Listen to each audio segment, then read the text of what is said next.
श्रोतो नमस्कार. श्री गुरुदेव दत्त. श्रोतो श्री गुरुचरित्र, श्री नवनाथ भक्तिसार, श्रीपाद श्री वल्लभ चरित्रामृत, श्री ज्ञानेश्वरी या सर्व महान ग्रंथाच्या कथासारानंतर आता आपण एक नवीन ग्रंथ, त्या ग्रंथाचा कथासार पाहत आहोत. तो ग्रंथ आहे दत्तप्रबोध.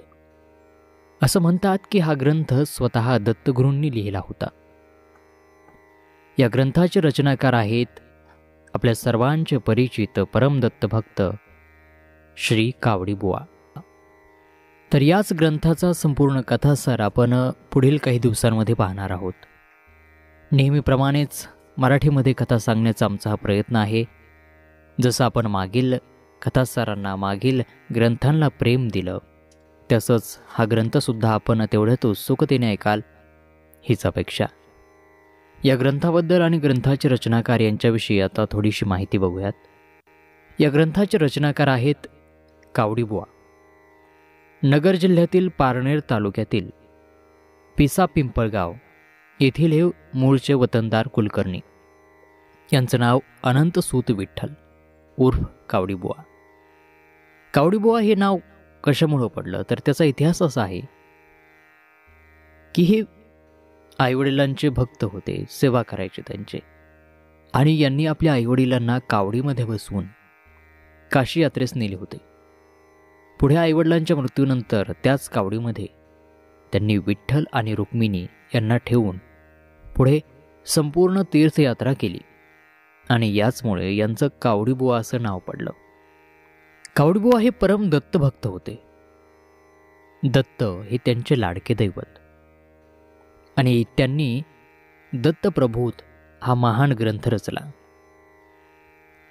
हा ग्रंथ एकूण 61 अध्यायांचा आहे आणि 14,236 यामध्ये ओव्या आहेत. पहिल्या 36 अध्यायांमध्ये दत्त अवतारांचं वर्णन आहे. पुढील 36 ते 50 अध्यायांमध्ये नाथपंथाचं वर्णन आहे, चरित्रलीला आहे आणि शेवटच्या 10-11 अध्यायामध्ये संत पुरुषांच्या कथा आहेत. असं म्हणतात की दत्तगुरूंनी कावडीबुवांना ब्राह्मण वेशामध्ये दर्शन दिले आणि हा ग्रंथ लिहिण्यास सांगितले. या ग्रंथातील सुरुवातीचे 40 अध्याय हे कावडीबुवांनी उज्जैन येथे लिहिले आहेत. हा ग्रंथ प्रत्यक्ष दत्तात्रयांनी लिहिला असं म्हणतात.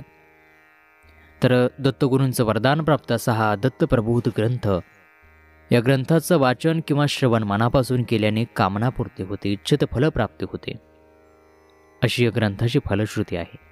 तोच महान दत्तप्रबोध ग्रंथ मराठी कथासार स्वरूपामध्ये पुढील काही दिवसामध्ये आपण श्रवण कराल. तर कशाचाही विलंब न करता थेट पहिल्या अध्यायाला सुरुवात करूया. पण तत्पूर्वी पुढील काळामध्ये प्रत्येक अध्यायाची नोटिफिकेशन आपल्याला मिळावी यासाठी चॅनल सबस्क्राईब करून सोबतच्या बेल आयकॉनवरती प्रेस करून ऑल सिलेक्ट करा.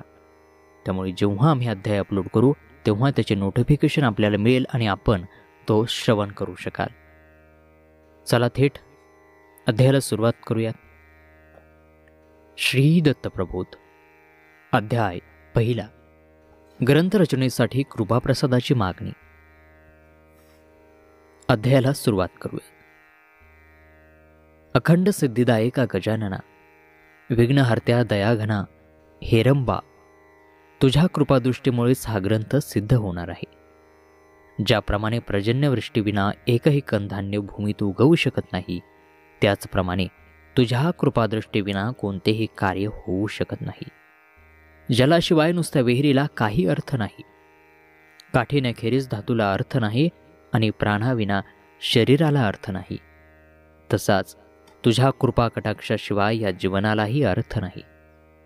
हा जो मी ज्ञानबोधरसाचा यज्ञ मांडलेला आहे, त्याची परिपूर्ती करण्यास, सांगता करण्यास, विघ्नहरा, तुझे आगमन व्हावे आणि तू या कार्याची सांगता करावीस.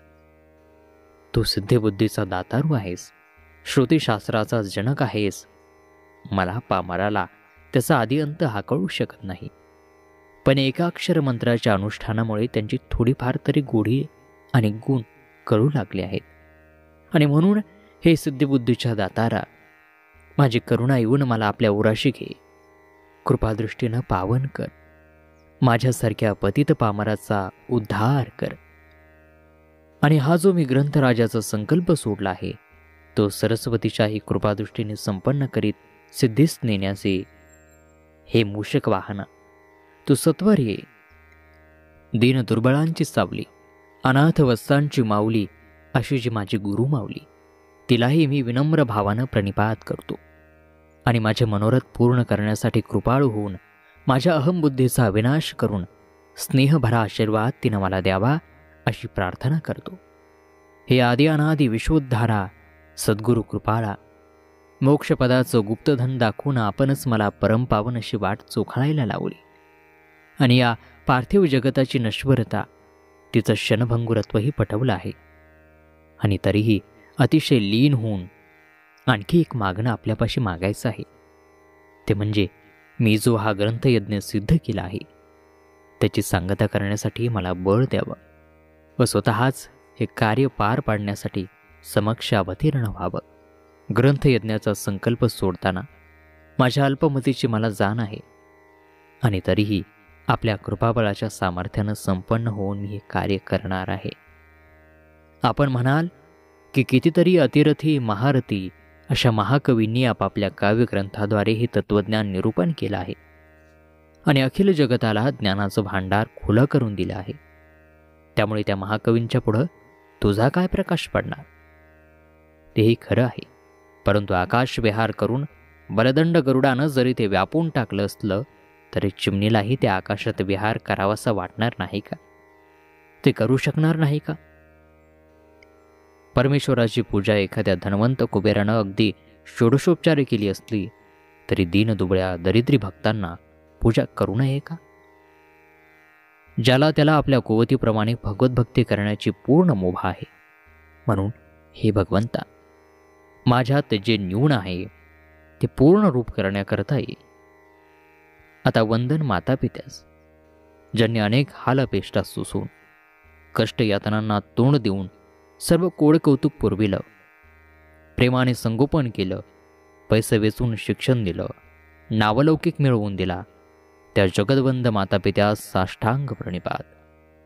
त्यांच्याही प्रेरणेनं, त्यांच्या आशीर्वादाच्या सामर्थ्यानं मी हा ग्रंथयज्ञ यथाशक्ती तडीस नेईन.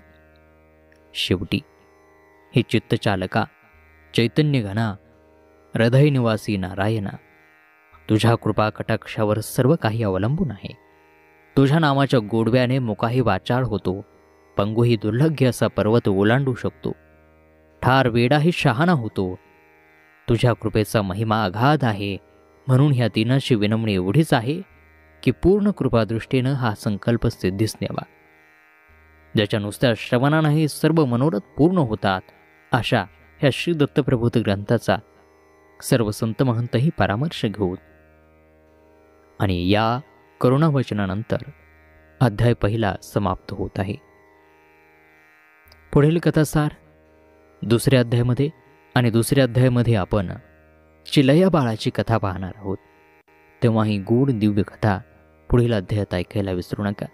आपल्या मिड फॉर मराठीवरती. धन्यवाद. श्री गुरुदेव दत्त.